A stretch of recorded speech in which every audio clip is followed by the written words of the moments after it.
the sound perfectly, a sharp crack that echoed across the garden as Marcus's hand connected with my face. 250 guests gasped in unison.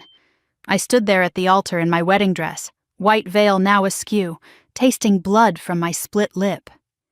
The Pacific Ocean whispered behind us, indifferent to the destruction unfolding on this clifftop terrace. But it was what Marcus said next that truly shattered everything. "I can't marry you, Elena. I've been living a lie. I'm in love with Vivian."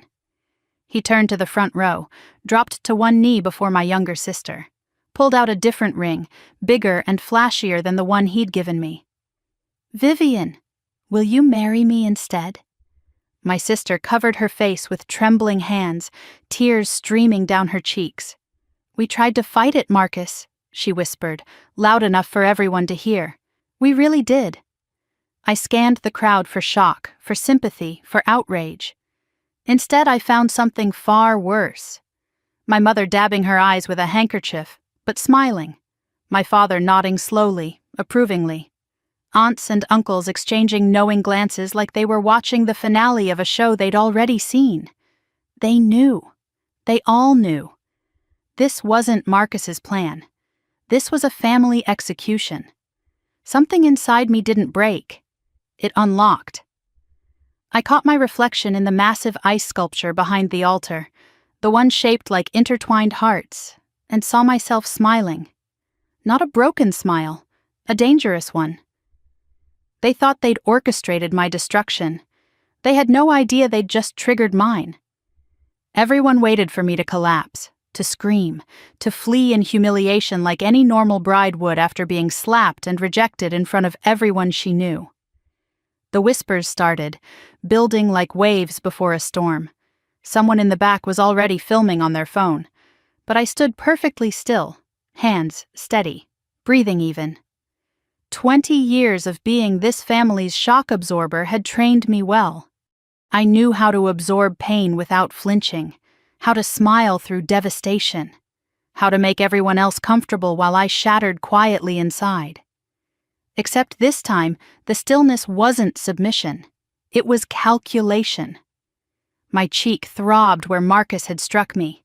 Blood pooled at the corner of my lip, warm and metallic. I didn't wipe it away. Let them see what he'd done. Let the cameras capture it. Let the evidence mark itself on my skin. I became aware of specific details with almost supernatural clarity. The weight of my grandmother's pearl earrings, the ones she'd worn at her own wedding 60 years ago. The USB drive hidden inside my bouquet, pressing against my palm through the calla lily stems. The salt air from Monterey Bay mixing with the scent of $3,000 worth of roses I'd arranged myself because Marcus had been too busy to help with wedding planning. In the front row, I watched Marcus help Vivian to her feet, sliding that gaudy ring onto her finger. My mother rushed to embrace them both, crying happy tears. My father was checking his phone, probably confirming that whatever transaction they'd planned had gone through. And there, in the very back row, almost invisible among the chaos, stood Diane Chen, my grandmother's lawyer. The woman who'd handed me an envelope 6 weeks ago with instructions I'd followed to the letter. She gave me the slightest nod. Everything was in place. I could have walked away, disappeared into the crowd and let them have their victory, their company, their carefully constructed lies. Let them think they'd won. But my grandmother's voice echoed in my memory, words she'd spoken from her hospital bed 6 months before she died. "Trust your instincts, Elena. The company is yours. Don't let them take it." I straightened my spine, adjusted my veil, and instead of running toward the exit, I walked toward the altar, toward the microphone. "What is she doing?" someone whispered. Marcus's face shifted from triumph to confusion to something that looked almost like fear. "Elena, don't make this harder than it needs to be. Just go. We'll talk later." Vivian clutched his arm, still performing her tearful act. "Just let her leave, Marcus. She's embarrassing herself." I kept walking, heels clicking on the stone pathway, the train of my grandmother's dress, the one I'd chosen because she'd never gotten to see me married, dragging through scattered rose petals. My mother stepped into my path. That familiar expression on her face, the one she'd worn my entire life whenever I threatened to make a scene. "Elena, honey, let's go inside. Let's talk about this privately. There's no need for drama." I looked at her, really looked, saw the calculation behind the concern, the desperation masquerading as maternal love. "There's every need, Mother." She flinched, something in my eyes she didn't recognize, something that had finally stopped pretending. She stepped aside. "My name is Elena Hartwell. I'm 32 years old, and I've spent 12 years building Hartwell Hospitality Group into a $100 million empire. CFO by 30, the youngest executive in the company's history.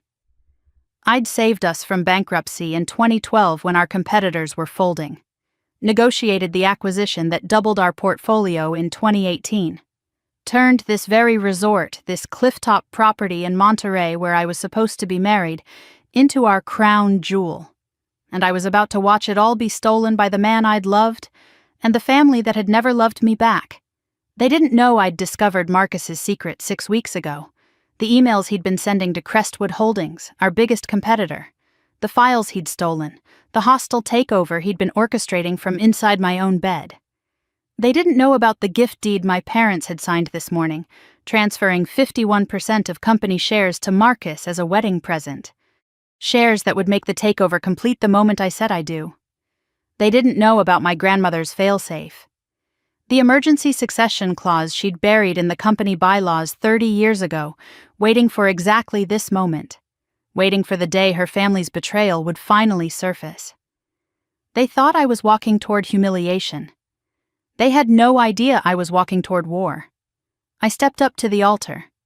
The same microphone that had amplified the sound of Marcus hitting me now waited for my response. 250 people held their breath. Marcus grabbed for my arm, but security stepped forward, the team I'd briefed this morning who answered to me, not to him. "Before everyone leaves," I said into the microphone, my voice steady and clear, "I have something to share. It won't take long." I reached into my bouquet between the calla lily stems and pulled out the USB drive. Marcus's face went gray. Vivian stopped crying. My father half rose from his seat. "I thought about walking away," I continued, "letting you have your victory, your company, your carefully constructed lies."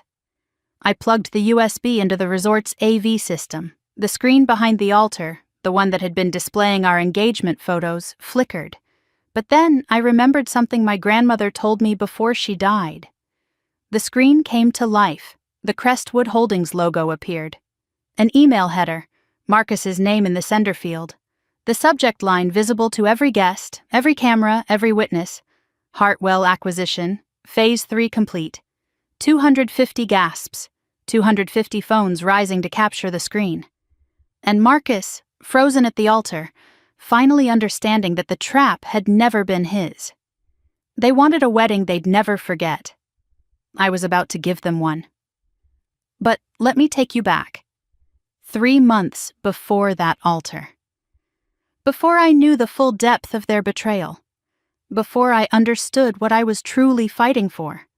It was 11:47 on a Tuesday night. The Hartwell Hospitality Group headquarters in San Francisco stood mostly dark, the offices empty except for the cleaning crew and one stubborn CFO who couldn't stop working. My corner office on the 23rd floor glowed with the blue light of 3 monitors, the city twinkling below like scattered diamonds against black velvet. This was my life. Stacks of quarterly reports, cold coffee growing a skin on top, the quiet hum of servers and the occasional distant vacuum cleaner, not glamorous, rarely appreciated, but mine. Marcus was supposed to pick me up for dinner 2 hours ago. His text had arrived at 7:30. Work emergency. Rain check? The 47th rain check in 4 months, not that I was counting. I'd told myself it was fine. We were both busy people. We'd have plenty of time together after the wedding. I was running a standard security audit on the company servers, a habit my grandmother had drilled into me when she'd first promoted me to CFO 6 years earlier. "Trust, but verify, Elena," she used to say, especially with family. I'd always assumed she meant my father's spending habits. his tendency to approve expenses without reading the fine print, his general disinterest in the details that kept the company running. I had no idea she meant something far worse. The anomaly appeared on my third monitor at 11:52. A file transfer log that didn't match any authorized activity. 53 megabytes. Sent at 2:47 in the morning last Thursday to an external server I didn't recognize. My first thought was security breach. A hack. Something to escalate to IT in the morning and then forget about once they'd patched whatever vulnerability had been exploited. But the access credentials weren't from a stranger. They were from a guest login I'd created myself. The one I'd made for Marcus for convenience so he could use my office when he visited. So he could print documents or check his email while waiting for me to finish meetings. There had to be an explanation. He'd probably clicked something by accident, forwarded something to himself for legitimate reasons. Maybe he'd been helping with something I'd forgotten about. I opened the transfer log, traced the files. The list made my stomach drop. Q3 financial projections, marked confidential. Board meeting minutes from the last 6 months, also confidential. Our property acquisition pipeline, which was restricted to C-suite executives only. Our complete debt structure analysis, information that could destroy us in the wrong hands. And then I saw the attachment name that stopped my heart completely. Hartwell Acquisition Timeline. Phase 3. Acquisition? We weren't acquiring anyone. We weren't being acquired. What was Phase 3? What had been Phase 1 and Phase 2? I traced the external server through 3 layers of corporate obscurity. Shell companies registered in Delaware, the Caymans, and Luxembourg. The kind of structure designed to hide ownership, to make accountability impossible. But I'd seen this exact pattern before. In 2018, when I'd conducted a comprehensive competitor analysis, when I'd studied every major player in the hospitality industry to identify potential acquisition targets and threats. Crestwood Holdings, our biggest rival, the company that had tried to buy us out twice, in 2014 and 2017, the company whose CEO had stood in this very building and told my grandmother that he'd own her legacy one way or another. Marcus was sending our most sensitive data directly to our enemy. Every file, every secret, every vulnerability. My hands started shaking. My stomach turned over, and I had to grip the edge of my desk to keep from being sick. The coffee I'd been nursing threatened to come back up. This couldn't be right. I was misreading something. There was an explanation. I checked the logs again. And again. The data didn't change. The timestamps didn't lie. The file names didn't rearrange themselves into something innocent. My thumb hovered over Marcus's contact photo on my phone. That smile I'd fallen in love with. Those eyes that looked at me like I mattered. I could call him right now, demand answers, give him a chance to explain. But my grandmother's voice stopped me. Never confront until you have the complete picture. Partial information is a weapon in their hands, not yours. She'd taught me that when I was 24, dealing with a vendor who'd been overcharging us for years. Wait, she'd said. Watch. Gather everything, then strike once and strike completely. I put the phone down and went deeper. Marcus's guest login history revealed 6 months of systematic data extraction. Timed perfectly, always when I was traveling for business. Always when he had alone time in my office, waiting for me like a loving fiancé while actually downloading our company's secrets. He wasn't careless. He was methodical, professional, trained. And then I found something I hadn't been looking for. Cached browser data from an email account I didn't recognize. He'd forgotten to log out on my system.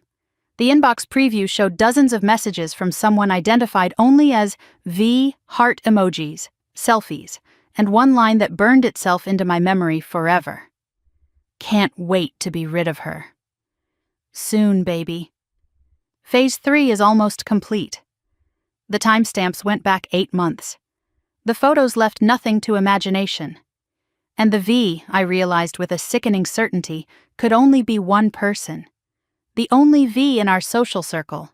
The only one who'd been spending so much time with Marcus lately, supposedly bonding with her future brother-in-law. Vivian, my sister. I sat in my dark office for a long time, the screens casting blue shadows across my face. The question wasn't who to tell, it was who to trust. Not my parents. They'd been favoring Vivian since the day she was born. Not the board, half of whom owed their positions to my father's patronage. Not HR, not legal, not any of the systems designed to protect the company because Marcus had probably mapped all of them. One name surfaced. Diane Chen, my grandmother's personal attorney for 30 years. The woman who'd handled the estate after grandmother passed 6 months ago. The one person my grandmother had trusted absolutely. At her funeral, Diane had squeezed my hand and whispered 5 words. "When you need me, call." I dialed her personal number at 1:23 in the morning. She answered on the second ring, alert and unsurprised, as if she'd been waiting by the phone. "Diane," I said, my voice cracking for the first time all night. "I found something. About Marcus. About Crestwood. I need help." She was quiet for a long moment. Then she said words that changed everything. "I was wondering when you'd discover it." The next afternoon, I sat in Diane's private office on Montgomery Street. Not her main firm, but a separate space she kept for matters requiring absolute discretion. A locked box sat on her desk, and she opened it with a small brass key. "Your grandmother gave me this 4 months before she died," Diane explained. Instructions were specific. Give it to Elena Hartwell if and when she discovers a threat to the company from within. "From within?" I repeated. She thought family would betray us? Diane's smile was sad and knowing. She knew family already had. She just couldn't prove who or how. She slid an envelope across the desk. Heavy cream paper. My grandmother's handwriting, elegant and precise and heartbreakingly familiar. The words on the front read, "Open only in crisis." "There's something else," Diane continued. "Something she embedded in the company bylaws 30 years ago. An emergency clause that no one knows about. Not your father, not the board, not anyone." "What kind of clause?" She pushed a second document toward me. Legal text. Dense and complicated. With sections highlighted in yellow. The kind that can stop a hostile takeover cold. The kind that puts you in control of everything if you're brave enough to use it. I stared at my grandmother's handwriting. At the weapon she'd forged decades before I'd ever need it. At the protection she'd built for a moment she'd somehow known would come. Phase 3 of their plan was almost complete. They had no idea I was about to start my own. The envelope from my grandmother stayed locked in my home safe for 3 weeks. I wasn't ready to open it. Not until I understood the full scope of what I was facing. Not just from Marcus, from my own family. 1 month after my discovery, 2 months before the wedding, my parents organized what they called a family bonding dinner at the Monterey Resort. Sunday evening, private dining room, the whole clan gathered to celebrate the upcoming nuptials. That's how my mother pitched it when she called. A chance for everyone to spend quality time together before the big day. Before my discovery, I would have believed her. I would have seen a family dinner. Now I saw a crime scene. The private dining room overlooked the Pacific, floor-to-ceiling windows framing a sunset that painted everything in shades of gold and amber. Crystal glasses sparkled on white tablecloth. The string quartet I'd hired for the wedding played softly in the corner, a preview of the ceremony to come. My parents sat at the head of the table, Richard and Catherine Hartwell, patriarch and matriarch of a dynasty built on my grandmother's sweat and my labor. Vivian glowed beside Marcus in a sundress that probably cost more than my assistant's monthly salary. And Marcus himself sat too close to my sister, their chairs angled toward each other in a way that would have seemed innocent a month ago. I watched them all with new eyes, every gesture, every glance, every word that carried double meaning. My mother launched into her usual routine, asking Vivian about her art projects, the watercolors that never sold, the pottery classes she'd abandoned after 3 sessions, the creative pursuits that generated nothing but expenses and excuses. "Such talent," my mother cooed. "You really should have your own gallery showing, sweetheart." My father laughed too loudly at something Marcus said about golf, a sport Marcus had only taken up after learning it was how my father conducted business deals. The bonding had been strategic from the start. I just hadn't seen it. I decided to test the waters. The Tokyo partnership signed yesterday, I announced during a lull in the conversation. 12 million annually, plus expansion rights across the Asian market. It's the biggest international deal in company history. My father glanced at me like I'd mentioned the weather. That's great, Elena. He turned immediately back to Marcus. So tell us more about this consulting opportunity you mentioned. Sounds fascinating. 12 years of building this company. The deal that would secure our future for a decade. Dismissed in half a sentence. Watching my mother reach across the table to fix a strand of Vivian's hair, that automatic gesture of tenderness, triggered something I'd buried long ago. Memories I'd trained myself not to think about. I was 12 years old, standing backstage at my piano recital. 6 months of practice for this night. Chopin's Nocturne in E-flat major, a piece my teacher said most adults couldn't master. I'd played it perfectly, every note precise, every emotion conveyed. When I came out for my bow, I searched the audience for my parents' faces. Their seats were empty. I found them in the parking lot afterward, my father fanning a pale-faced Vivian who'd felt faint in the heat. "You understand, don't you, honey?" my mother had said, not quite meeting my eyes. "Your sister needed us." I was 16, holding my acceptance letter to Phillips Exeter Academy. Full scholarship, one of the most prestigious prep schools in the country. My hands trembled as I showed my mother. "That's nice, honey," she'd said, barely glancing at the letter. "Can you help Vivian with her college essays? She's really struggling." I was 22, watching my mother give a toast at my grandmother's 70th birthday party. The celebration I'd spent 3 months planning, every detail perfect. Vivian had shown up with a store-bought card and a gift still in the shopping bag, price tag attached. "To Margaret," my mother had said, raising her glass, "and to Vivian, who reminds us all to live in the moment and not worry so much about the details." That night, my grandmother had found me alone on the terrace, staring at the ocean. Her hand had covered mine, warm and steady. "I see you, Elena," she'd whispered. "I've always seen you. Don't let their blindness make you invisible." Now, sitting at this dinner table 2 decades later, I finally understood what she'd meant. I'd spent my whole life believing that if I worked harder, achieved more, proved myself beyond any doubt, they would finally see me. They would finally love me the way they loved Vivian. But they'd always seen me. They just didn't value what they saw. I was useful. I was reliable. I was the one who fixed problems and managed crises and kept the machinery running. But I wasn't special. I wasn't precious. I wasn't Vivian. This wasn't about earning love anymore. It was about accepting I'd never have it, not from them. Vivian leaned forward, touching my arm with sisterly affection. "Elena, you work so hard. Don't you ever want to just enjoy life?" She exchanged a glance with Marcus. "We were just saying you should take a vacation after the wedding. Marcus and I can handle things here while you're gone." The words hit differently now that I knew what they really meant. We can handle things, already positioning themselves to take over, already planning my obsolescence. I smiled the smile I'd perfected over decades. "That's sweet of you to think of me." My father mentioned the upcoming board meeting, some routine business about quarterly reviews. Vivian, without thinking, jumped in. "Oh, is that the one where you're announcing the gift transfer? Marcus told me about the—" She caught herself mid-sentence.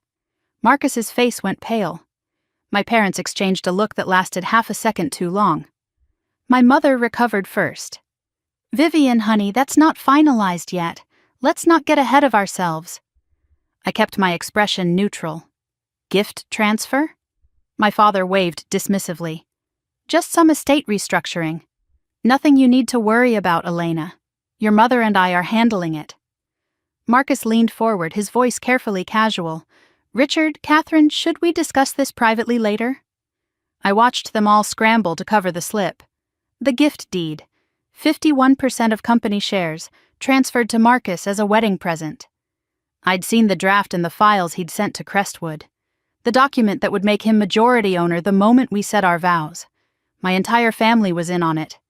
The conspiracy wasn't just Marcus and Vivian, it was everyone at this table. Of course, I said, reaching for my wine glass. I'm sure you know best. After dinner, I excused myself to check on a staffing issue at the resort. Standard Elena behavior. Always working, even at family events. No one questioned it, no one ever did. I walked through the property I'd helped design, the gardens I'd landscaped, the lighting I'd specified. Every detail bore my fingerprints. And they were planning to hand it all to strangers who would gut it for profit and rename it Crestwood Monterey. I didn't plan to go to the VIP wing, but something pulled me there. Some instinct I'd learned to trust. Suite 7. The presidential suite. Marcus always insisted on staying there when he visited, claiming he needed space to work. I heard laughter through the door. Voices I recognized. The staff master key had been in my pocket for 12 years. I didn't use it. I didn't need to. The balcony doors were open to catch the ocean breeze, and sound carries. After the wedding, we won't have to hide anymore. Vivian's voice, dreamy and satisfied. Once the shares are his, she's irrelevant. 6 more weeks, baby. Marcus, confident and casual. Then we take everything. Crestwood's already approved the merger terms, he continued. By September, Hartwell Hospitality won't even exist as a brand, and Elena won't see any of it coming. I stood in the hallway, listening to my fiancé and my sister plan my destruction. And something strange happened. The devastation I expected didn't come. Instead, I felt a cold clarity spreading through my chest. Ice where fire should have been. They needed the wedding. The gift deed activated upon marriage. They couldn't steal the company without me saying I do. Which meant I had all the power. They just didn't know it yet. I walked back to my car with steady steps and dry eyes. Sat in the driver's seat and watched Marcus and Vivian leave the resort together, arms wrapped around each other, laughing at something I couldn't hear. I called Diane. I'm ready to open the envelope, I said. I'll meet you in an hour. And Elena, bring everything you've found. I started the engine, my grandmother's words echoing in my mind. Trust your instincts. The company is yours. Don't let them take it. I'm bringing a war, I told Diane. And I hung up the phone. The fog hadn't lifted by the time I reached Diane's office. Fitting. I was about to step into clarity that had been hidden for 30 years. 11:43 at night. 6 weeks before my wedding. Diane's private office on Montgomery Street sat in a building most people walked past without noticing. No nameplate on the door, no listing in the lobby directory, the kind of space you maintained when your clients needed absolute discretion. The locked box from our first meeting sat open on her desk. Inside, the envelope waited. Heavy cream paper, yellowed slightly with age. My grandmother's handwriting, elegant and precise. Open only in crisis. I'd carried this envelope in my mind for 3 weeks, imagining what it contained. Legal documents, probably. Instructions for various scenarios. The practical wisdom of a woman who'd built an empire from nothing and understood exactly how fragile empires could be. But sitting there in the dim light of Diane's office, the envelope in my hands, I realized I'd been avoiding something deeper. Once I opened this, everything changed. There would be no more pretending, no more playing the role of obedient daughter, dutiful fiancé, invisible sister. This envelope was a line in the sand. Take your time, Diane said softly. Your grandmother wanted you to be ready. I slid my thumb under the flap. The old glue gave way easily, as if the envelope had been waiting for this exact moment. Inside I found 3 handwritten pages, a small velvet pouch, and a folded legal document dense with highlighted text. And something else. The faint scent of Chanel No. 5, my grandmother's signature perfume, somehow still clinging to the paper after all these months. She was here with me, even now. My dearest Elena, the letter began. If you're reading this, then you've done what I always believed you would. You've fought. You've won, or at least you've started fighting, and now I need to tell you something I should have said while I was alive." The tears came before I finished the first paragraph. I'd thought I was prepared. I wasn't. "I was 23 when I married your grandfather," she wrote. "Not for love, for survival. My own family had cast me out.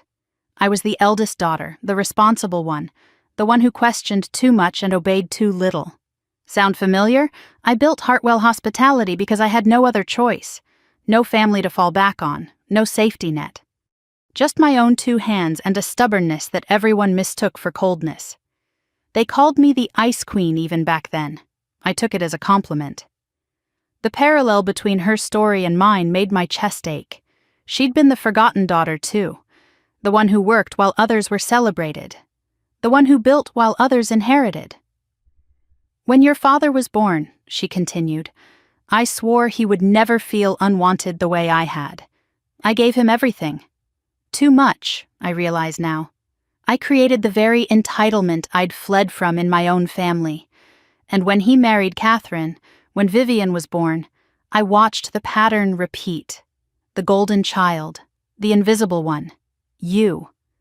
I saw what they were doing to you, Elena. Every dismissed achievement, every overlooked milestone. Every time they chose Vivian's tears over your triumphs, I saw it all, and I'm sorry, so sorry that I didn't stop it." The apology broke something in me. All those years of feeling unseen, and she'd been watching the whole time. Loving me from a distance because loving me openly would have made things worse. "I tried in my way," she wrote, quietly, behind the scenes. "I couldn't change their hearts. God knows I tried. But I could change the rules, every position you earned at the company, every promotion, every responsibility. I made sure the path was there. You still had to walk it. But I cleared the obstacles I could. I set the letter down, needing to breathe. The promotions I'd thought I'd earned purely on merit. The opportunities that had seemed like luck or good timing. She'd been advocating for me all along, not handing me success, but making sure the doors weren't locked against me. A memory surfaced with sudden force. 6 months ago, Stanford Hospital, the last time I saw her alive. She'd been lying in the private room, machines beeping their quiet countdown. Her hand in mine felt like paper stretched over stubborn bones. But her eyes were still sharp, even through the morphine haze. "Come closer, Elena." Her voice had been barely a whisper. "There are things I need to tell you." I'd leaned in, expecting final words of love or wisdom. Instead, she'd said something that confused me completely at the time. "Marcus, there's something wrong with him. I can feel it." I'd smiled and kissed her forehead. "Grandmother, you're being protective. He loves me. We're happy." Her grip had tightened with surprising strength. I had him investigated. The report came back incomplete. Too many gaps, too many questions. "Promise me you'll be careful." But I'd been in love. Certain of Marcus in a way I'd never been certain of anything. I'd dismissed her concerns as the paranoia of a dying woman, too protective of her favorite grandchild. "Trust your instincts, Elena. The company is yours. Don't let them take it." Those were the last coherent words she'd spoken to me. 3 days later, she was gone. And I'd spent those 3 days planning my wedding instead of sitting by her bedside, because Marcus had convinced me she'd want me to focus on the future. Now, reading her letter, I understood.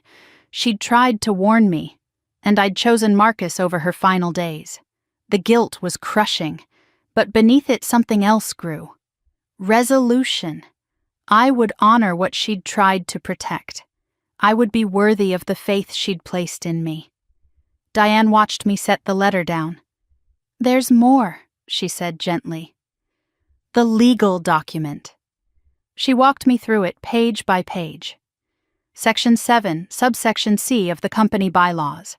The Emergency Succession Clause, established in 1994. "Your grandmother embedded this during the incorporation restructuring," Diane explained. "No one noticed. It was buried in pages of standard corporate language. Your father certainly never read it. He never reads anything." The clause was elegant in its simplicity.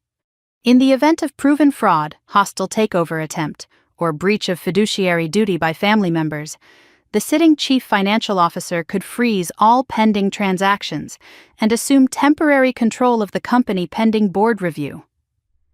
She made sure you became CFO, Diane continued. She made sure you were the one holding this power, not your father, not the board. You. There's more, Diane said, her voice careful. Something I discovered while investigating Marcus's background. She slid a photograph across the desk. A man in his 70s, silver-haired, distinguished. The CEO of Crestwood Holdings. His name is Victor Ashford, and 40 years ago, he was engaged to your mother. I stared at the photograph. My mother's college sweetheart was now orchestrating the destruction of my family's company. The man she'd left to marry my father was using my fiancé to steal everything my grandmother had built. I don't know if your mother is involved willingly, Diane said, or if she's being manipulated. But Elena, this goes back further than Marcus. This might go back 40 years. It didn't matter, not yet. First, I had to stop the takeover. Then I could untangle the history. What do you want to do? Diane asked. The answer came to me fully formed, surprising in its clarity. I want to give them exactly what they're expecting. Diane frowned. You want to go through with the wedding? I want them to think they've won. I want them so confident, so arrogant, so certain of their victory that they expose themselves completely. The gift deed activates at the wedding. Marcus needs to marry me for the shares to transfer. Understanding dawned in her eyes. And if they stop the wedding themselves, then the gift deed is void. And if they stop it while I'm recording everything, with evidence of the Crestwood conspiracy on display, the emergency succession clause activates. They destroy themselves. I just have to give them the stage. Diane studied me for a long moment. This is dangerous. If they discover you know, they won't. I stood, gathering the envelope, the letter, the velvet pouch I hadn't yet opened. They've never seen me as a threat. That's their biggest mistake. 6 weeks. 6 weeks to prepare what would look like a wedding, but would function as an execution. My grandmother had given me a weapon. Now I was going to learn exactly how to use it. 6 weeks of preparation. 42 days of smiling at people who wanted me destroyed. And now, the morning of my wedding. 6:17 in the morning. The bridal suite at Hartwell Resort. My resort. My creation. First light bled through the silk curtains, casting the room in shades of pearl and rose. The Pacific crashed against the cliffs below, the same rhythm it had kept for millennia, indifferent to the human drama about to unfold on its shores. I'd been awake for an hour already, sitting in the armchair by the window, watching the darkness slowly surrender to dawn. The bed behind me lay half empty, Marcus's side untouched. He'd stayed at a hotel last night, he'd said, to keep tradition. I knew he'd stayed with Vivian.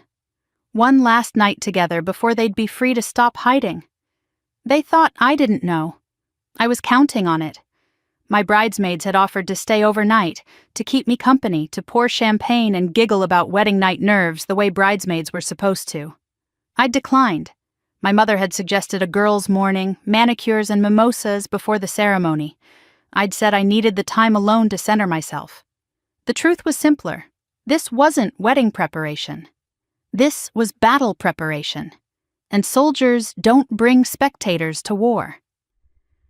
I rose from the chair and began my ritual. Earl Grey with honey, brewed in the small kitchenette, the same tea my grandmother had drunk every morning of her life. I carried the cup to the window and looked down at the garden where the ceremony would take place in less than 5 hours. Staff members moved like ants across the lawn, arranging 250 white chairs in perfect rows. The flower team was setting up the arrangements I'd designed, cascades of calla lilies and white roses against a backdrop of Pacific blue. The string quartet was doing a sound check under the arbor where I would stand next to Marcus and pretend I wanted to marry him. $87,000. That's what this wedding had cost, paid entirely from my personal account because Marcus was between consulting contracts, Every vendor, every detail, every napkin fold had been my decision because he'd been too busy with work to help plan our future. Now I understood what work he'd actually been doing. I set down the teacup and moved to the closet where my dress hung in its protective bag. Vera Wang, $15,000. My grandmother had offered to pay for it before she died, one of her last gifts to me. The silk whispered as I unzipped the bag and ran my fingers over the intricate beadwork. They expected this dress to be my shroud. Instead, it would be my armor. I checked my weapons one by one. The bouquet first, stored in the mini refrigerator to keep the flowers fresh. I'd chosen calla lilies and white roses, elegant and classic, and nestled inside the stem wrap, invisible unless you knew where to look, the USB drive containing 6 weeks of evidence. Every email Marcus had sent to Crestwood, every file he'd stolen, every message between him and Vivian planning my destruction. Next, the jewelry. My grandmother's pearl earrings lay in their velvet case on the vanity, beautiful, sentimental. And in the right earring, a micro-recorder so small it was invisible to the naked eye. Diane's suggestion, just in case they say something useful before the ceremony. My phone was fully charged, backup cloud enabled, recording app tested 3 times. A second USB drive was taped inside my clutch, insurance in case something happened to the first. Copies of everything sat in Diane's safe across the city. Nothing left to chance. No variable unaccounted for. I stood before the full-length mirror in my robe, studying my own reflection. The woman looking back at me appeared calm. Rested, even. No dark circles despite the sleepless nights of planning. No tension in the jaw despite weeks of performing love for a man I now despised. I practiced the smile. Not the fake one I'd worn for Marcus and my family. The other one. The dangerous one. The smile I'd show them when they thought they'd won. A knock at the door interrupted my rehearsal. 8:30, right on schedule. My mother swept into the room in a champagne silk suit, her hair already perfectly styled, her makeup flawless. The picture of a proud mother of the bride. Only her eyes betrayed her, darting around the room, assessing, calculating. "Oh, sweetheart, you're not even started yet?" She rushed toward me with performed concern. "Let me help you get ready." "Thanks, Mom." I kept my voice warm, my expression grateful. I was just enjoying the quiet. She began fussing with things that didn't need fussing. Adjusting the flowers on the vanity, straightening picture frames, checking her phone every few minutes with studied casualness. "You seem so calm, Elena." She turned to face me, something almost like suspicion in her eyes. "Aren't you nervous at all?" I held her gaze. Should I be? The flinch was barely perceptible, but I caught it.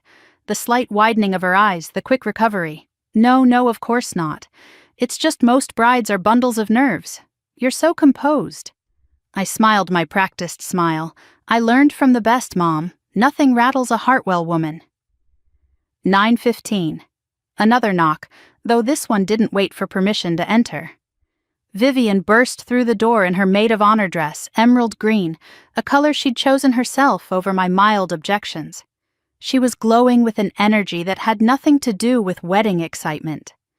"There's my beautiful big sister." She threw her arms around me in an embrace that felt like a python testing its prey.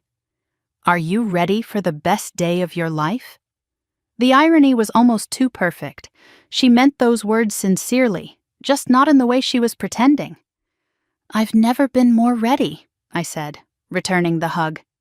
And I caught it, the slight stiffening of her body.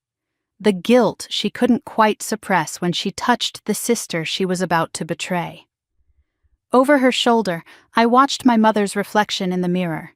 She and Vivian exchanged a glance, quick and loaded with meaning, confirmation, reassurance. Everything is on track.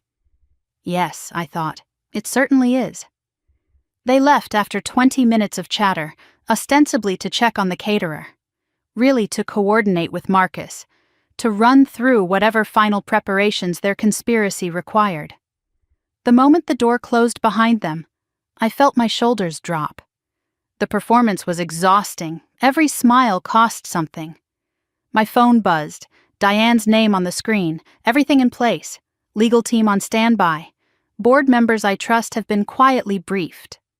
The moment you activate the clause, we move. I typed back a single word. Ready. Her response came immediately. Elena, remember, no matter what happens today, you've already won.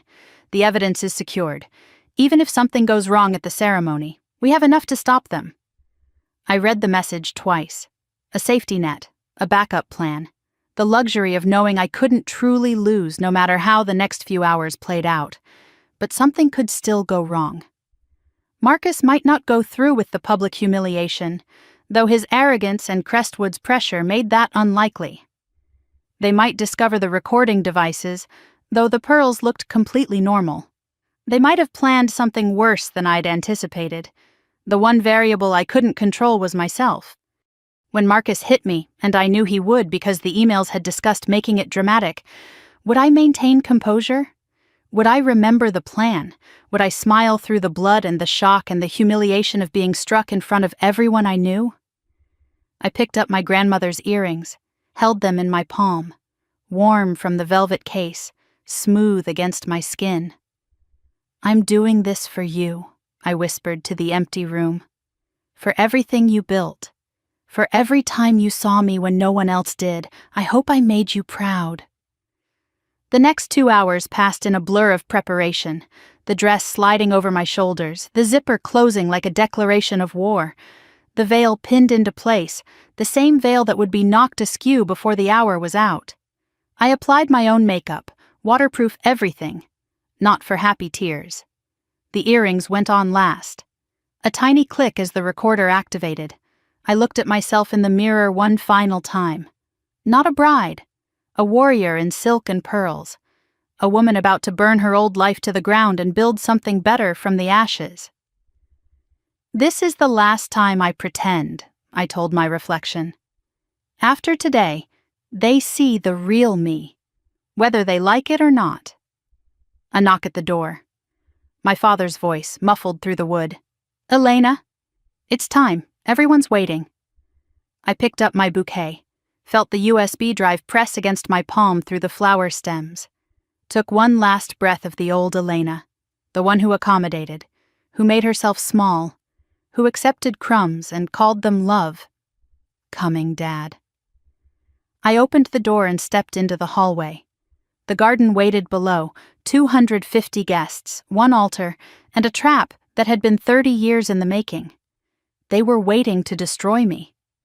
They had no idea I was walking toward my own resurrection. The USB slid into the port.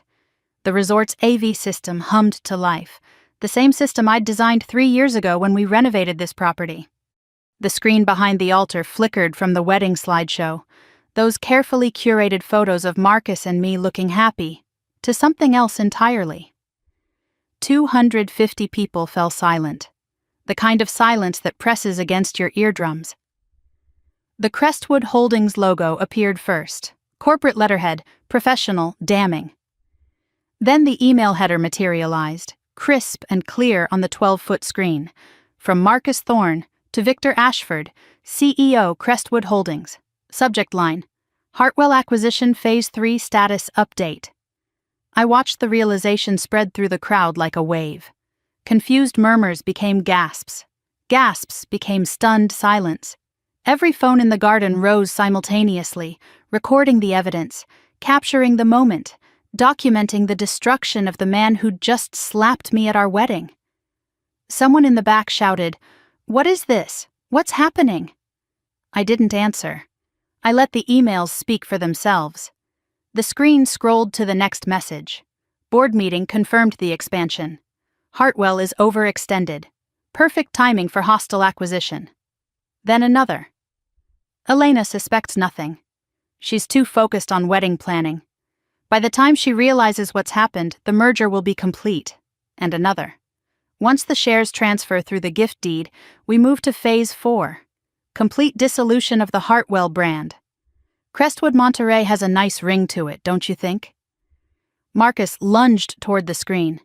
Elena, stop this. You don't know what you're doing. Just let me explain. Security stepped forward. the same team I'd briefed at 6 this morning. They answered to me, not to him, not anymore. I spoke into the microphone, my voice steady despite the blood still drying on my lip. Everyone deserves to see what they came here to witness. A union. Just not the one they expected. Corporate espionage wasn't enough for them, I continued. Let me show you what else my fiancé has been doing with his time. The screen changed. Screenshots now. Text messages from the secret email account Marcus had forgotten to log out of on my computer. The conversation with V that had shattered whatever remained of my denial. Can't wait to be rid of her. Soon, baby. Phase 3 is almost complete. She's so pathetic, still planning the wedding colors while we're planning her destruction. After we have the company, we'll finally be free. No more pretending. Vivian's face had gone white. She clutched Marcus's arm, her maid of honor dress suddenly looking like a costume from a very bad play. Marcus, do something, make her stop. But Marcus couldn't do anything. No one could. The evidence was playing for 250 witnesses, and an unknown number of phone cameras that would upload to social media within minutes. I pressed another button on the remote. But perhaps you don't believe screenshots. Perhaps you think I fabricated these messages. Audio filled the garden, crystal clear, unmistakable. 6 more weeks of pretending she's my sister instead of my obstacle. Vivian's voice, recorded 2 weeks ago when she'd thought I was in San Francisco. Then Marcus. Crestwood's already drawing up the merger documents. By September, Hartwell Hospitality won't exist as a brand, and Elena won't even see it coming. Vivian's laugh, bright and cruel, and when she does, it'll be too late. Poor Elena. She actually thinks people love her. The recording ended. The silence that followed was absolute. In the front row, Marcus's parents sat frozen. His mother had her hand pressed over her mouth. His father, David Thorne, had risen to his feet, his expression unreadable. They hadn't known. I could see that clearly now. They'd believed their son had found love. My own parents hadn't moved. My father's face had turned a peculiar shade of gray. My mother's eyes darted between me and Vivian and the screen, calculating, trying to find an angle, a way to spin this, an escape route that didn't exist. Marcus broke free from the security team's loose hold and strode toward me. His charming mask had shattered completely. In its place, something ugly and desperate. Elena, listen to me. This isn't what it looks like. I can explain everything. Just turn off the screen and let's talk privately. I looked at him, really looked, at the man I'd planned to spend my life with, the man I'd trusted with my company, my family, my heart. Explain what? I asked, my voice carrying through the microphone. The corporate espionage? The affair with my sister? The fact that you were planning to steal a company my grandmother spent 40 years building? He had no answer. His mouth opened and closed, but no words came out. For the first time since I'd known him, Marcus Thorne had nothing to say. Vivian pushed through the crowd, tears streaming down her face. The performance of a lifetime, though the audience was no longer buying tickets. Elena, please. I'm your sister. We can work this out. I made a mistake. A terrible mistake. But we're family. We can fix this. I turned to face her. My baby sister, the golden child. The one who'd been chosen every single time while I'd been overlooked, dismissed, forgotten. A mistake is forgetting a birthday, I said. A mistake is missing a phone call. You tried to destroy my life. You called me pathetic while planning my destruction. You don't get to call that a mistake. She turned to our parents, desperate. Mom, Dad, tell her we can fix this as a family. The silence from our parents was damning, complete. They had no defense left. My father finally spoke, trying to summon the authority he'd wielded for decades. Elena, this is enough. You've made your point. Now let's handle this privately. The company needs stable leadership, and the board will want to discuss... Privately? I interrupted. Like you privately signed over 51% of my company to a corporate spy this morning? His face went slack. How did you know about... I've known for 6 weeks, Father. While you were planning my humiliation, I was planning your accountability. My mother stepped forward, finally unfreezing. Richard, you said she'd never find out. You promised this would be clean. The words hung in the air. Confession, admission, evidence. So you did know, I said quietly. Both of you. You knew what Marcus was, and you helped him anyway. Movement at the back of the garden caught my eye. Diane Chen walking up the aisle, briefcase in hand, 2 associates flanking her, right on time. The crowd parted for her instinctively. She radiated the kind of calm authority that made people step aside without knowing why. "Ladies and gentlemen," Diane announced, her voice clear and professional. "I apologize for the interruption. I'm Diane Chen, legal counsel for Hartwell Hospitality Group."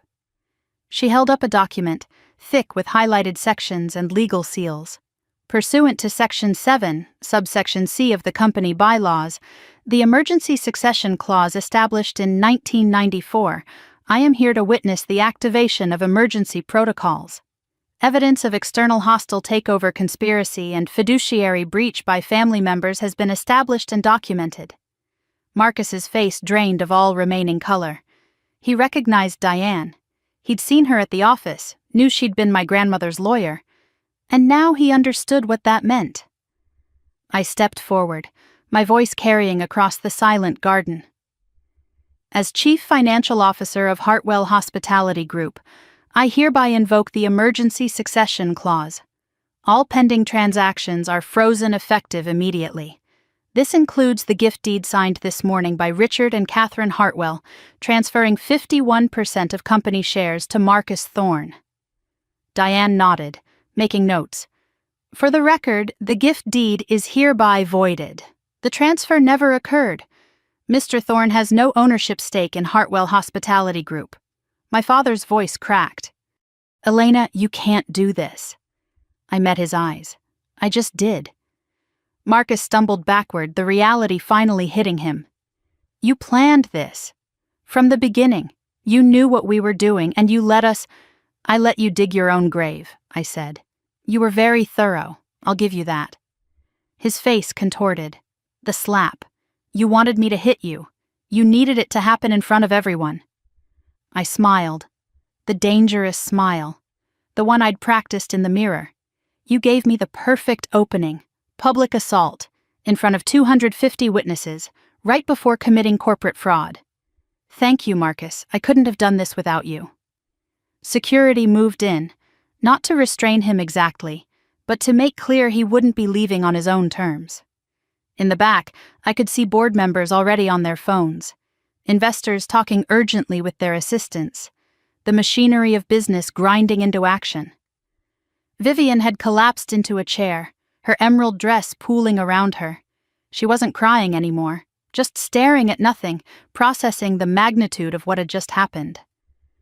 My parents stood frozen, suddenly old and small in their expensive wedding clothes. I removed my veil, letting it drop to the ground where it settled like a fallen ghost. The wedding was over. A new chapter had just begun. They'd wanted a ceremony they'd never forget.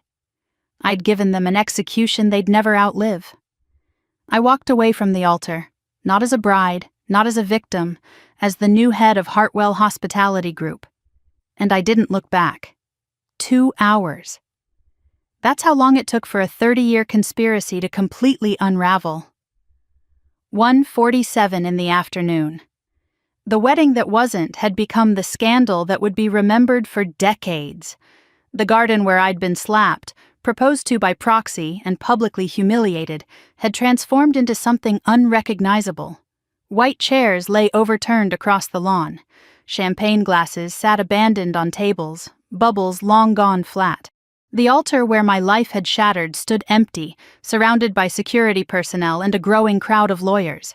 The resort had shifted into crisis mode.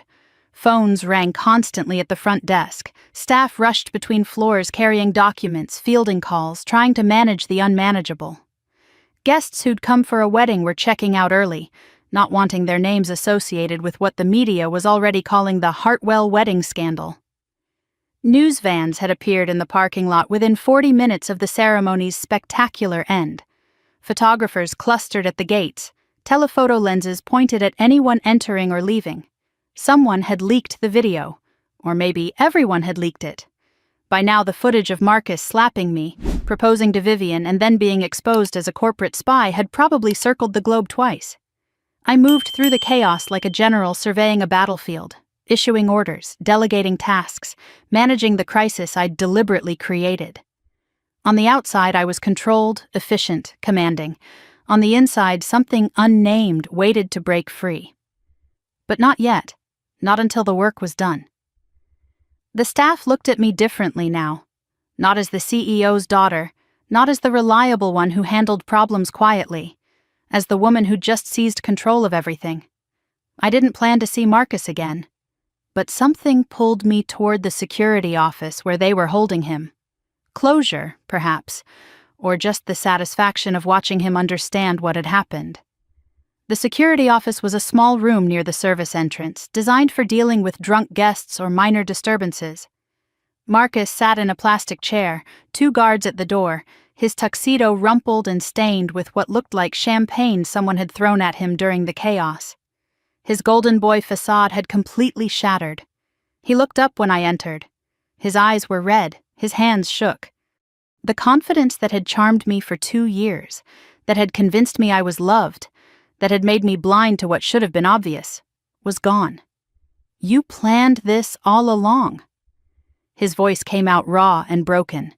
"The wedding, the guests, the screen, all of it. You used me." I stood just inside the doorway, keeping distance between us. "No, you planned this. The espionage, the affair, the takeover. I just made sure you failed. How long? How long have you known? Long enough to watch you dig your own grave. You were very thorough, Marcus. I'll give you that." His phone sat on the table, confiscated but visible.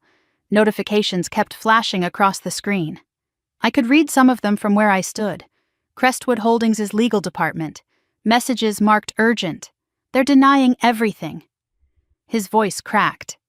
The disbelief was almost childlike. "They're saying all my communications were unauthorized, that they have no knowledge of any acquisition plans. They're throwing me under the bus?" I finished for him. "Of course they are. You were always disposable to them, Marcus, just like I was supposed to be disposable to you." He slumped further into the chair. "Elena, I did care about you, at the beginning at least, before Victor got involved, before the plan became—" "Victor Ashford," I interrupted. "Crestwood's CEO, my mother's ex-fiancé from 40 years ago." His head snapped up. "You know about that?" "I know everything. That's the difference between us. You saw what you wanted to see. I saw what was actually there." I turned to leave. There was nothing more to say to this man. Nothing more I needed from him. "Elena." His voice stopped me at the door. "What happens to me now?" I didn't turn around. That's not my concern anymore. The door closed behind me with a soft click. The last time I would ever speak to Marcus Thorne. My parents had retreated to one of the resort's private suites, hiding from the guests, the media, the consequences. I didn't knock when I arrived. I was done asking permission in my own family. The scene inside was pathetic in its smallness. My father pacing by the window, his distinguished silver hair disheveled for the first time I could remember. My mother seated on the couch, mascara streaked down her cheeks, clutching a tissue like it could protect her from what was coming. And Vivian, curled into the corner of an armchair, still in her emerald maid-of-honor dress, looking smaller than I'd ever seen her. They all froze when I entered. My mother recovered first, standing and reaching for me with trembling hands. "Elena, please, we didn't know. We were tricked, too. Marcus deceived all of us. We never would have—" I held up my hand, stopping her mid-sentence. "You knew, Mother. 2 hours ago, you accidentally confessed in front of 250 witnesses. Richard, you said she'd never find out. Remember?"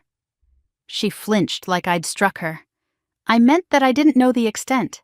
I didn't understand what Marcus was really—" "You knew enough," I cut in. You knew enough to sign a gift deed transferring my company to a stranger. You knew enough to plan my humiliation at my own wedding. You knew enough to choose Vivian over me. Again. My father tried to summon his old authority, straightening his spine, deepening his voice. Elena, we need to discuss this rationally. The company needs stable leadership. The board will want to see a united family front. We can still control the narrative if we— The board, I interrupted, will want exactly what they're getting. Me, as CEO. Under the emergency succession clause, I have full authority until a formal review, which I will schedule when I'm ready. I'm still your father. The authority was crumbling even as he spoke. I still have connections, influence. The board members who are loyal to me will— You have nothing, Dad. I let the words land with their full weight. You signed it all away this morning. If the gift deed had worked, you'd have nothing left either. Crestwood would have gutted this company and fired you within a year. You just didn't read the fine print. You never do. He had no response. For the first time in my life, my father had nothing to say. I turned to Vivian. She hadn't moved from her corner of the armchair, hadn't spoken, hadn't even tried to defend herself. Nothing to say? I asked. No tears? No explanations? She looked up at me with empty eyes. Would it matter? The honesty surprised me. No, I admitted, it wouldn't. I left them there, in that suite with its ocean view and its luxury furnishings and its complete bankruptcy of love. I left them to whatever future they'd built for themselves, a future that no longer included me. In the lobby, a hand touched my arm. Gentle, not demanding. Ms. Hartwell, Elena. May I have a moment? David Thorne, Marcus's father, the last person I expected to seek me out. He looked ashen, shaken, but not hostile, just deeply, profoundly sad. I need you to know something, he said, his voice barely above a whisper. I had no idea about any of it. The espionage, the affair, the takeover. Marcus told us he'd found the love of his life. We believed him. And you expect me to believe that? I don't expect anything. He shook his head slowly. I just needed to say it. What my son did is unforgivable. I'm ashamed to share his name. I studied his face, looking for the lie, the angle, the manipulation. I found only grief. I spent 35 years in corporate law before I retired, he continued. If there's anything I can do to help you prosecute this, testify, provide records, anything, I'm at your disposal. You'd testify against your own son? My son committed crimes. He tried to destroy an innocent woman. Paternal love doesn't extend to protecting that. I didn't know what to say. A father willing to hold his child accountable, something I'd never experienced with my own. I don't know what I'll need yet, I finally managed. But I appreciate the offer. He nodded and started to turn away, then stopped. Your grandmother, Margaret. I met her once, at a charity event years ago. She spoke about you with such pride. He paused, his voice thickening. She'd be proud of what you did today. The words cracked something in me. My eyes stung, my throat tightened. He walked away, leaving me with an unexpected gift. A reminder that not all parents failed their children. I needed to be alone. My grandmother's office at the resort had remained unchanged since her death. I'd refused to let anyone redecorate, refused to let anyone touch her things. Now I understood why. I'd been saving it for this moment. The door closed behind me. The lock clicked. I was finally alone. Her desk, her chair, the photo of her at the groundbreaking ceremony in 1962, young and fierce and full of dreams. The faint scent of Chanel No. 5 somehow still lingering after all these months. I sank into her chair. The leather creaked the way it always had. And then the tears came. Not for Marcus, not for Vivian, not for the parents who'd never loved me the way I needed. These tears were for her, for my grandmother, for the woman who'd seen me when no one else did, for the protector who'd planned this moment from beyond the grave. I did it, I whispered to the empty room. "I protected what you built. I hope I made you proud." A knock at the door interrupted my grief. Diane's voice muffled through the wood. "Elena, I'm sorry to disturb you, but you need to hear this." I wiped my tears quickly, straightened my spine, opened the door. Diane's expression was serious but energized. "I just got a call from a contact at the Department of Justice. The FBI wants to talk to Marcus. About Hartwell? About a pattern." She stepped inside, lowering her voice. "It turns out Crestwood has been doing this to other companies too. Corporate espionage, planted executives, hostile takeovers. At least 4 other victims in the past decade. The implications washed over me. You didn't just expose Marcus, Elena." Diane's eyes gleamed with something like admiration. "You exposed an entire criminal enterprise. The FBI wants to know everything you know." I stood in my grandmother's office, tears still drying on my cheeks, as the scope of what I'd uncovered continued to expand. I'd wanted revenge. I'd gotten justice.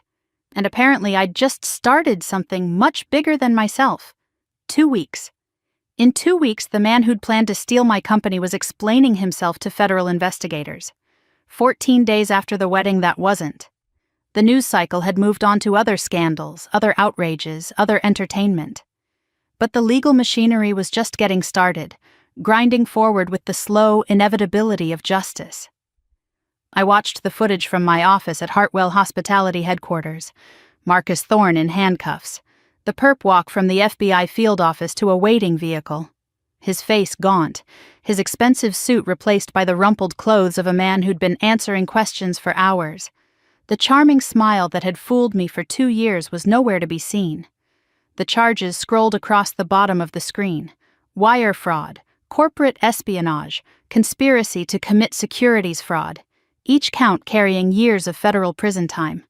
My USB drive had been just the beginning. The FBI had found much more.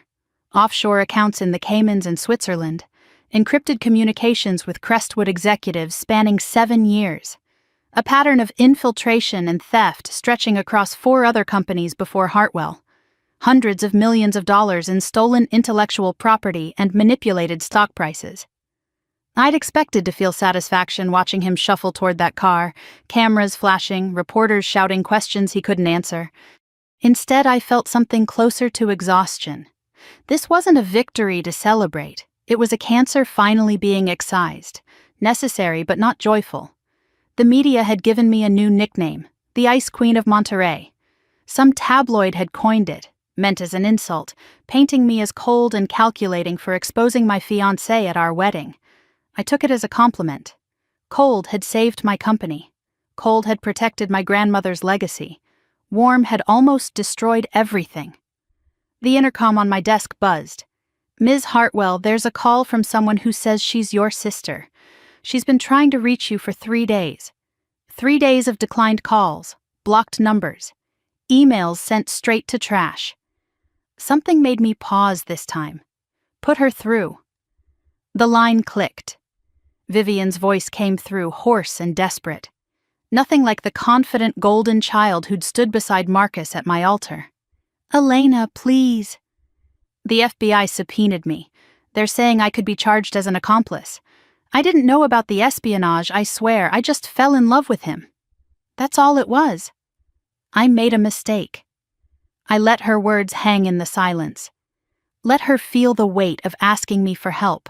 "I'm your sister, Elena. Your blood. We grew up together. Please, you have to help me." I kept my voice calm, controlled. "You stopped being my sister when you tried to destroy me."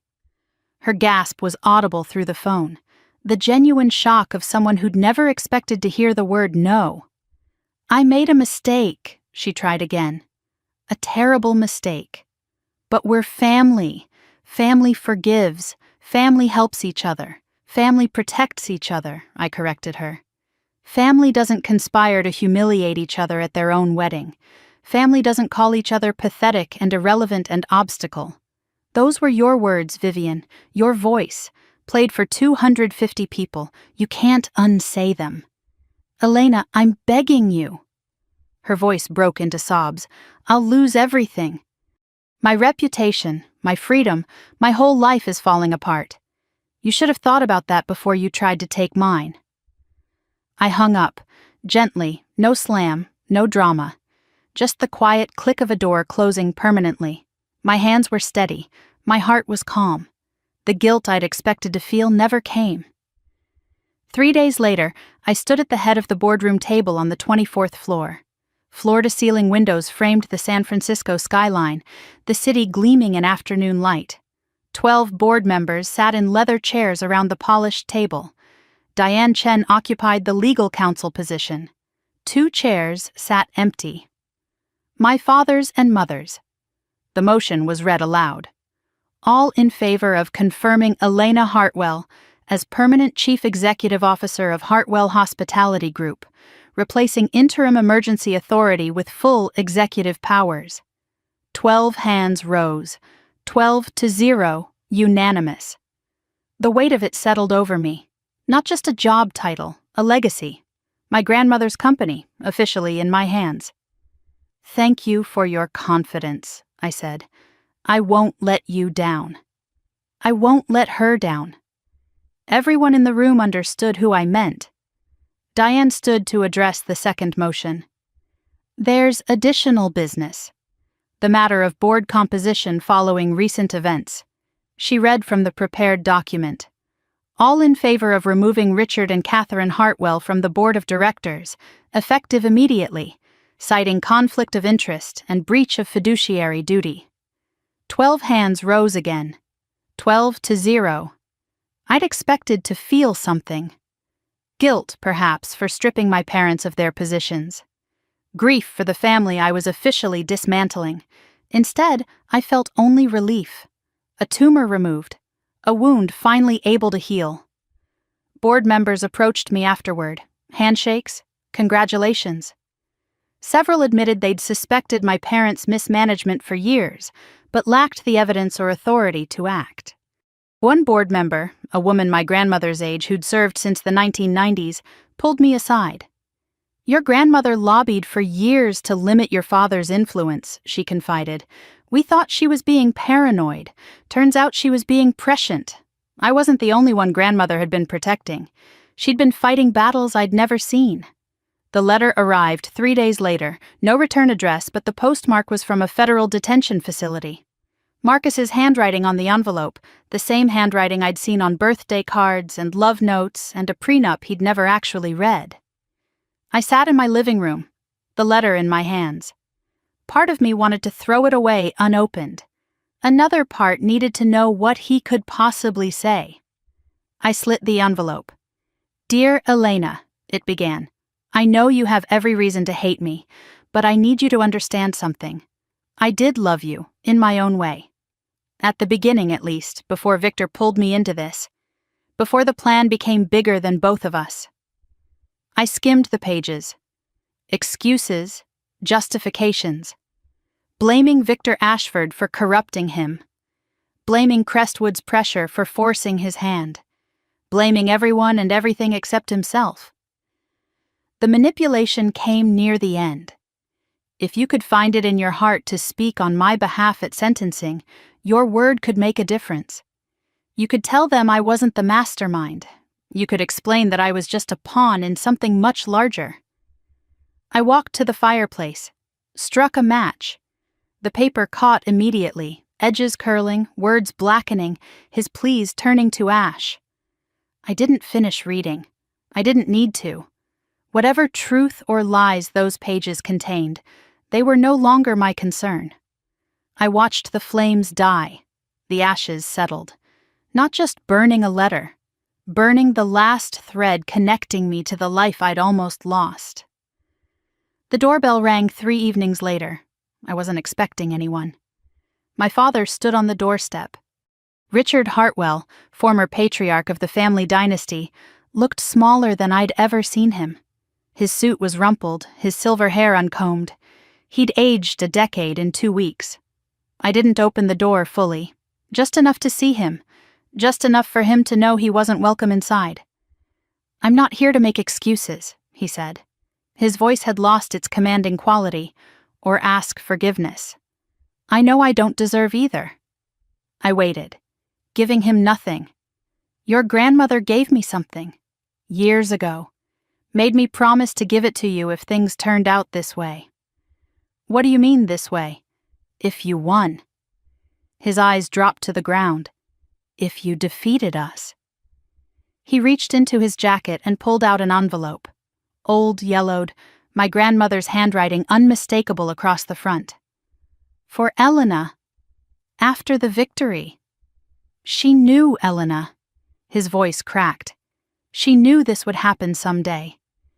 Made me swear on her deathbed that I'd give this to you if you ever had to fight your own family. I didn't think you would.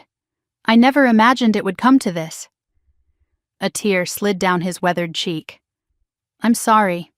For everything. I took the envelope, said nothing. He turned and shuffled back to his car. A broken man, a father who'd failed in every way that mattered. His taillights disappeared into the evening darkness. I stood in my doorway, the envelope pressed against my chest, heavy with secrets, heavy with love from beyond the grave. Grandmother had prepared for this. She'd known I would win even when I hadn't known I was fighting. What else had she seen? What else had she left for me to discover? The envelope waited in my hands. Another message from the dead. Another layer of protection I'd never known existed. 6 weeks. That's how long it took for the silence to stop feeling like punishment and start feeling like peace. 2 months since the wedding. 6 weeks since I'd driven down the Pacific Coast Highway with nothing but a bag and my grandmother's address. The cottage sat on a cliff overlooking the ocean, small and weathered, cedar shingles turned silver by decades of salt air. A wraparound porch faced the water. The nearest neighbor was half a mile away. It was exactly the kind of place my grandmother would have loved, and exactly nothing like the luxury I'd grown up performing in. The first days had been the hardest. The silence was deafening. No meetings to prepare for, no emails demanding immediate response, no crises to manage, no family to accommodate. No one needed me for anything. After 32 years of being essential, being unnecessary felt like drowning. I wandered from room to room, not knowing what to do with myself, made meals I barely tasted, slept in fits and starts, stood on the porch watching the waves for hours, my mind racing through everything that had happened, everything that had almost happened, everything I'd lost and gained and become. But slowly something shifted. I discovered my grandmother's presence everywhere in that cottage. Her books lined the shelves, dog-eared and annotated in her careful handwriting. Her cardigan still hung on the back of a bedroom chair, faded blue wool that smelled faintly of her perfume. In the kitchen, her favorite teapot waited on the counter, Earl Grey still in the canister beside it. She'd given me this place to find myself. The least I could do was try. I built a routine. Wake with the sun, tea on the porch, watching the fog lift from the water, walk the coastal trails in the afternoon, my legs growing stronger with each passing day. Simple meals in the evening, early sleep, dreams that weren't nightmares anymore. For the first time in my life, I existed without an audience. No one watching, no one judging, no one expecting anything. And slowly, I began to remember who I was when I wasn't performing. In my grandmother's desk, I found a stack of blank journals. Beautiful leather covers, creamy pages waiting to be filled. A note was tucked inside the first one, her handwriting unmistakable. For when you need to hear your own voice. I hadn't journaled since college, hadn't written anything personal in years. Everything I produced was professional. Reports, analyses, presentations, words designed to inform and persuade, never to feel. The first entry took an hour to begin. I sat on the porch at sunset, pen in hand, staring at the empty page. Finally, I wrote a single question. Who am I when I'm not being the strong one? The answer took weeks to find, but once I started writing, I couldn't stop. Everything poured out. The memories I'd buried, the feelings I'd denied, the moments I'd pretended didn't hurt. I wrote about being 7 years old, waiting for my mother to attend my school play, watching every other child receive a hug while I stood alone. I wrote about being 16, holding my Exeter acceptance letter, watching my mother turn away to comfort Vivian over a forgotten homework assignment. I wrote about every promotion that went unacknowledged, every achievement that was overshadowed, every time I'd made myself smaller so someone else could feel bigger. I'd been erasing myself for so long I'd forgotten I existed. And then came the anger, the rage I'd never allowed myself to feel. Pages and pages about what they'd done, what they'd stolen, what they'd never even noticed they were taking. I wrote until my hand cramped and my eyes burned. Sometimes I cried, sometimes I laughed, sometimes both at once. The anger didn't poison me the way I'd feared. It clarified, it cleansed. It showed me exactly what I'd lost and what I was determined to reclaim. After 2 weeks, the entries started to change. Less about them, more about me. The question evolved from, why did they do this to me, to, what do I want my life to be? The answer was still forming, but for the first time, it was my answer. Not a reaction to their neglect, not a compensation for their failures. Mine. The town nearest the cottage had exactly 3 blocks, a general store, a cafe, a bookshop called Pacific Pages with a weathered sign and salt-crusted windows. I went looking for something to read and found something else entirely. The man behind the counter was about my grandmother's age. White beard, reading glasses perched on his nose, a paperback open in his hands. He looked up when I entered, and his face shifted from polite welcome to something more. "You're Margaret's granddaughter." He set down his book. "She said you'd show up eventually. Took you long enough." The words stopped me in the doorway. "You knew my grandmother?" "Daniel Webb." He extended a hand, his grip warm and firm. "Owned this shop for 40 years. Your grandmother was my most loyal customer. And, I like to think, my friend. He'd been the one maintaining the cottage all these years, checking the pipes before winter, trimming the hedges in spring, making sure the roof didn't leak. All at my grandmother's request, with payment sent quarterly from a trust I'd never known existed. Margaret always said you'd need this place someday." His eyes crinkled with something between sadness and warmth. I didn't ask why, wasn't my business to know. A friendship developed, not the complicated kind, weighted with history and expectation, something simpler. Weekly visits to the bookshop, browsing the shelves while Daniel recommended novels I'd never have chosen myself. Coffee on his porch Sunday mornings, conversations about books and grief and the strange business of starting over. His wife Eleanor had died 8 years ago. He'd rebuilt his life in the aftermath, smaller, quieter, but genuinely his. One Sunday, he looked at me over his reading glasses with that knowing expression he sometimes wore. "You've got that look your grandmother had when she first came here, like you're waiting for permission to be happy." I turned my coffee cup in my hands. I'm not waiting for permission. I'm trying to remember what happy feels like. He nodded slowly. "That's a better answer than Margaret gave at first. Took her 3 years to stop running from herself." "What changed?" She realized she'd been so busy surviving that she'd forgotten to live. He smiled at the memory. "Seems to me you're figuring that out a lot faster than she did. What are you going to do with the rest of your life, Elena? Not the company, not the revenge. You."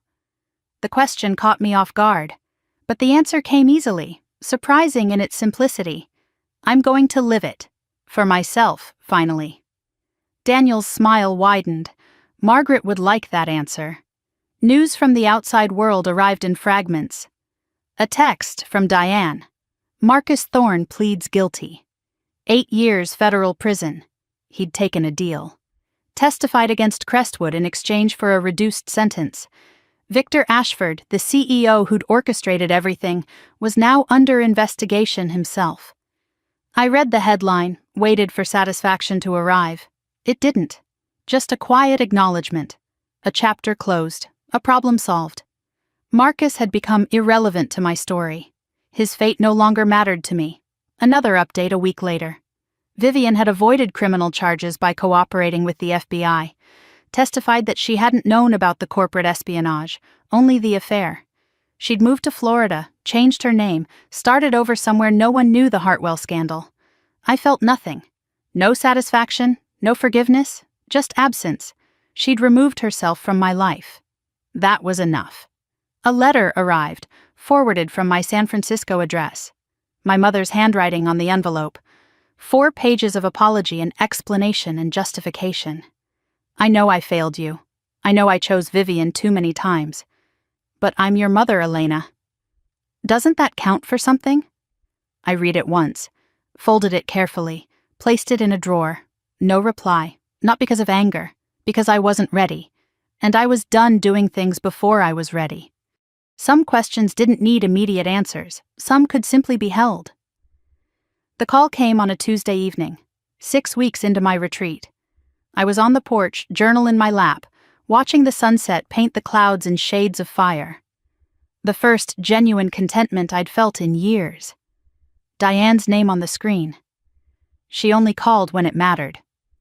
Elena, I'm sorry to disturb you. Her voice was apologetic but urgent. Something's happened. The board needs you. I listened as she explained. Crestwood Holdings was imploding. The FBI investigation had destroyed their stock value. Their assets were being liquidated. Several of their resort properties, including 3 that had been direct competitors to Hartwell, were going up for auction. The company that tried to destroy you is now being sold off piece by piece. Diane's voice held a note of wonder. And Hartwell is in a position to buy.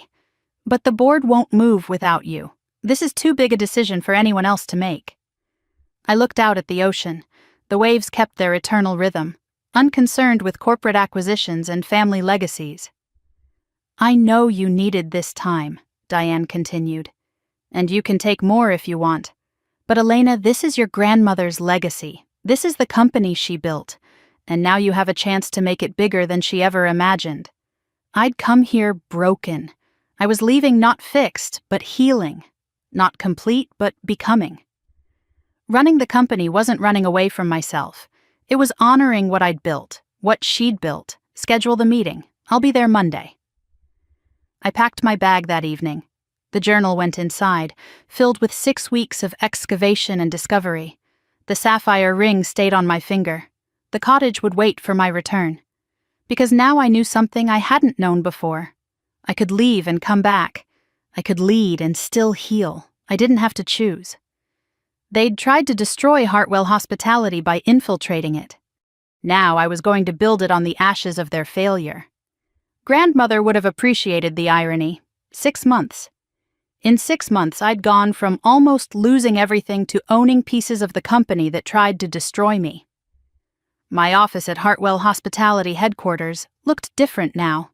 Not the furniture, though I'd replaced my father's heavy mahogany desk with something lighter, more modern. What had changed was the energy. My grandmother's portrait hung on the wall behind me, watching over everything I did. Her books lined the shelves. The sapphire ring she'd left me caught the light every time I signed a document. The acquisition had closed 3 weeks ago. 3 premium resort properties that had once belonged to Crestwood Holdings now flew the Hartwell banner. Properties I'd studied for years as competition. Properties that had been funded in part by the corporate espionage Crestwood had conducted against companies like ours, $47 million, a fraction of their true value, desperation sales from a company hemorrhaging assets and credibility. I'd conducted the acquisition professionally, no gloating, no victory speeches, no press releases emphasizing the irony of buying our enemies' crown jewels for pennies on the dollar. The best revenge was success, not cruelty. Grandmother had taught me that. The board meeting had just concluded. 12 faces that had once been my father's allies, now firmly in my corner.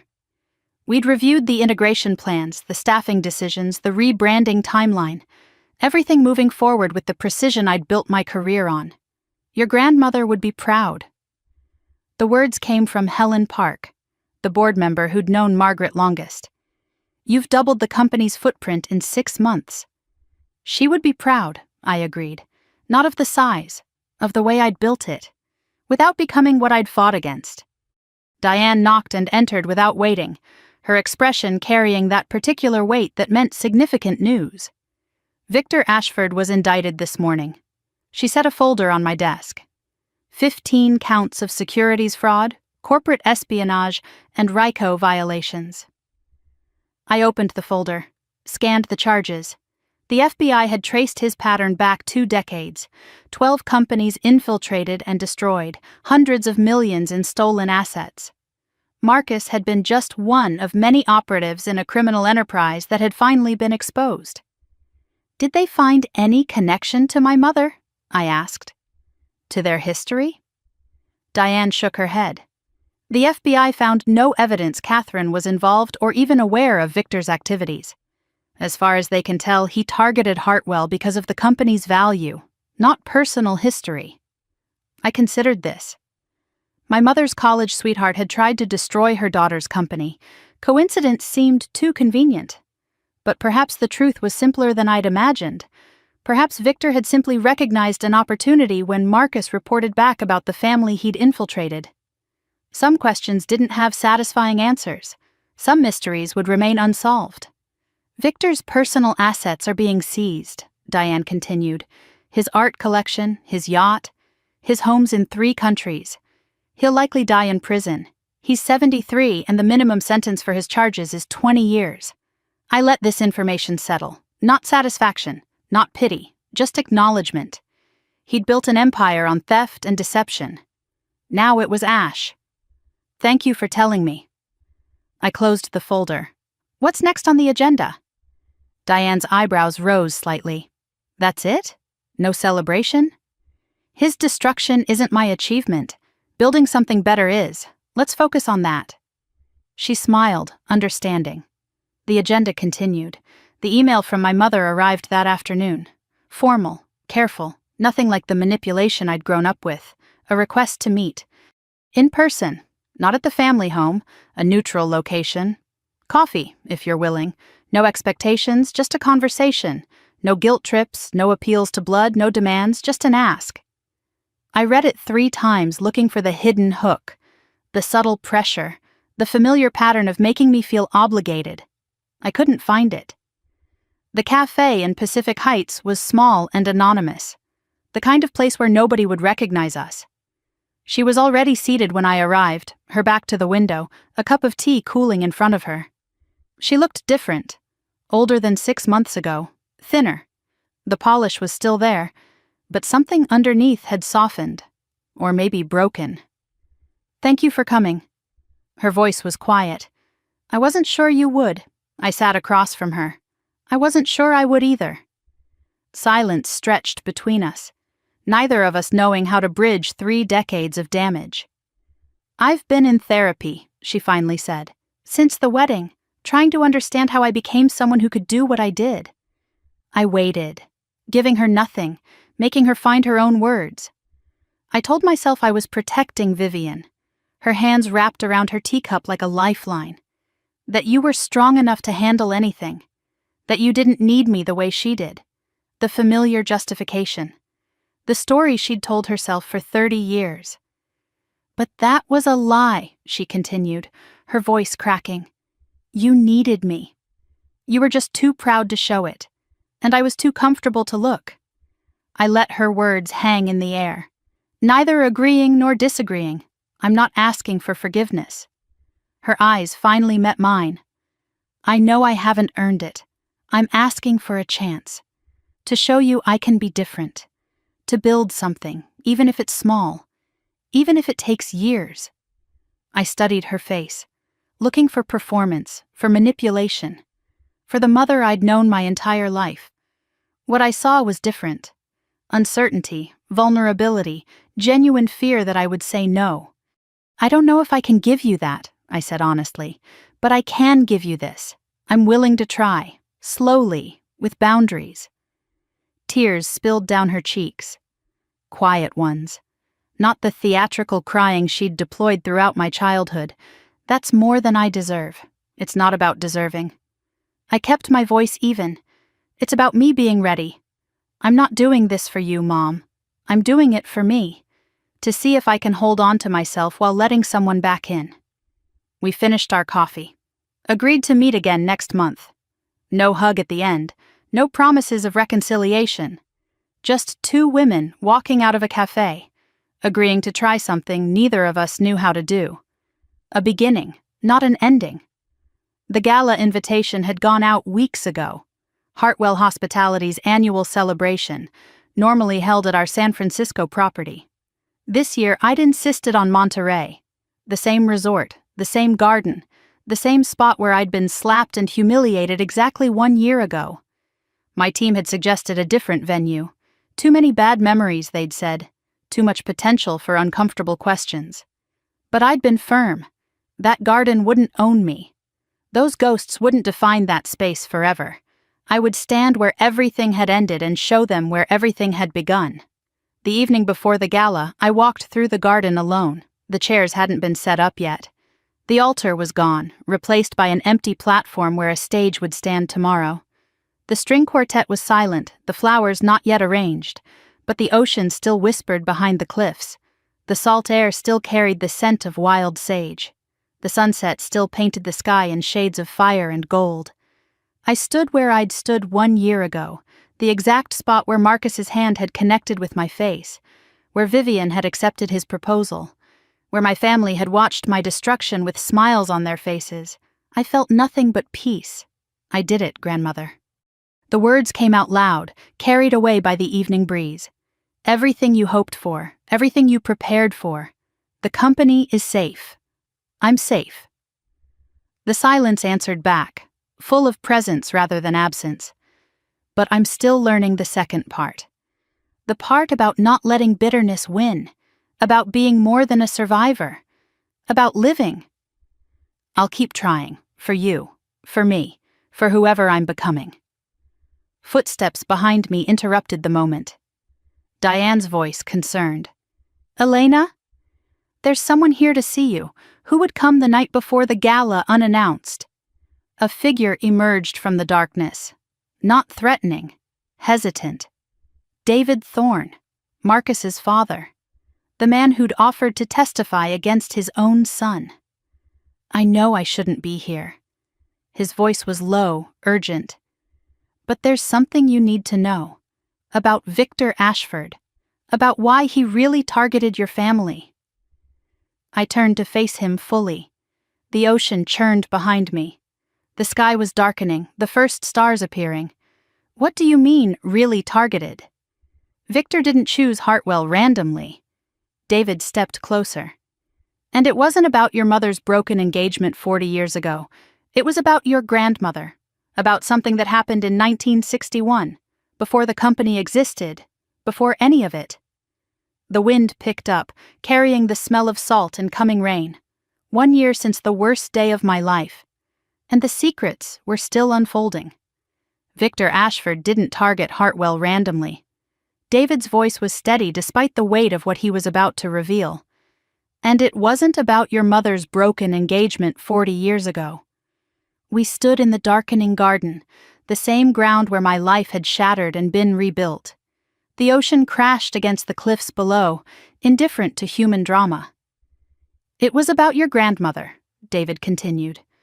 Margaret rejected Victor in 1961. Before she built the company, before she married your grandfather, he proposed to her, and she said no. I felt the pieces clicking into place, a puzzle I hadn't known I was solving. She told him he was too ambitious, too ruthless, too willing to destroy others to get what he wanted. David shook his head slowly. Victor never forgave her for seeing through him. He spent 60 years building an empire specifically to destroy what she built. Marcus was just the latest tool in a decades-long vendetta.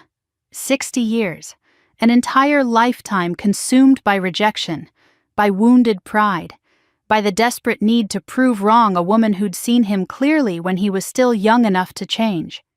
She rejected him because she saw who he really was, I said quietly. And he spent 60 years becoming exactly what she saw. David nodded. The cruelest revenge would have been proving her wrong. Instead, he proved her right. Every company he destroyed, every life he ruined, every crime he committed confirmed her judgment. I thought about Victor Ashford sitting in a federal detention facility, facing charges that would keep him imprisoned until he died, still obsessed with a woman who'd seen through him 6 decades ago. "That's not power," I said. "That's pathology." "Your grandmother was right to reject him." David's voice softened. "And she raised you to be just like her." He left me alone in the garden with that truth. A final piece of understanding. Victor's story wasn't about me. It wasn't even about my company. It was about a man who couldn't accept rejection from a woman smarter than him. And in the end, his obsession had destroyed him.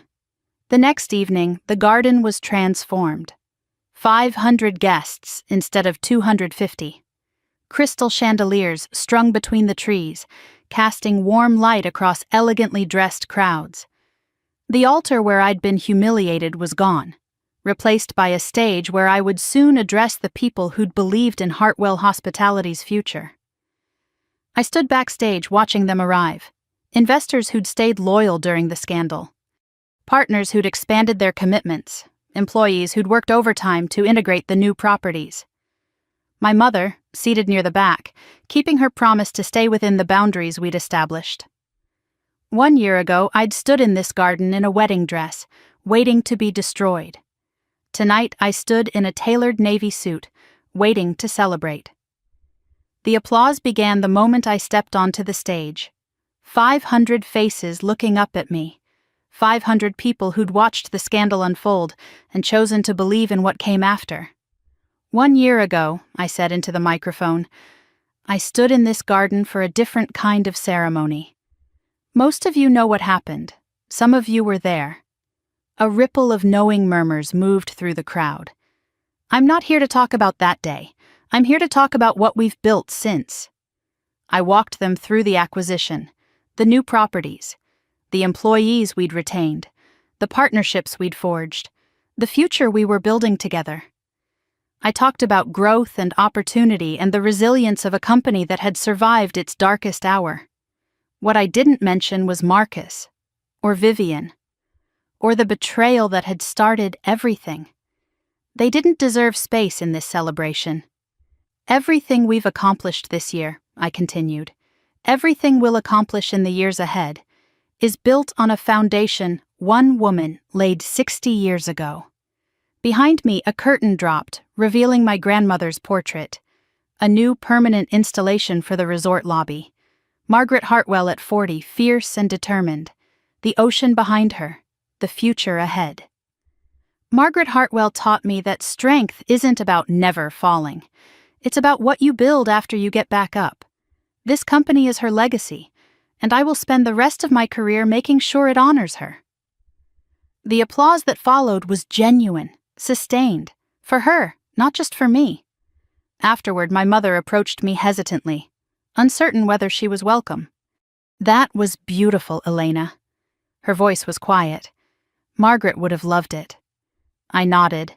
"Not warm, but not cold. Thank you for coming. We weren't healed. We might never be. But we were trying. And trying was enough for tonight." Midnight found me alone in the garden. The guests had gone. The staff had cleared the glasses and folded the chairs. The chandeliers still glittered in the trees, but the music had stopped and silence had reclaimed the space. I walked to where the altar had once stood, the exact spot where Marcus had slapped me, where Vivian had accepted his proposal, where my life had ended and begun in the same moment. I felt nothing but peace. What they had wanted was simple: to destroy me, to erase me, to take everything I'd built and leave me with nothing. What they had achieved was nothing, less than nothing. They'd freed me from a family that had never deserved me, freed me from a man who had never loved me, freed me from a lifetime of performing for people who would never see me clearly.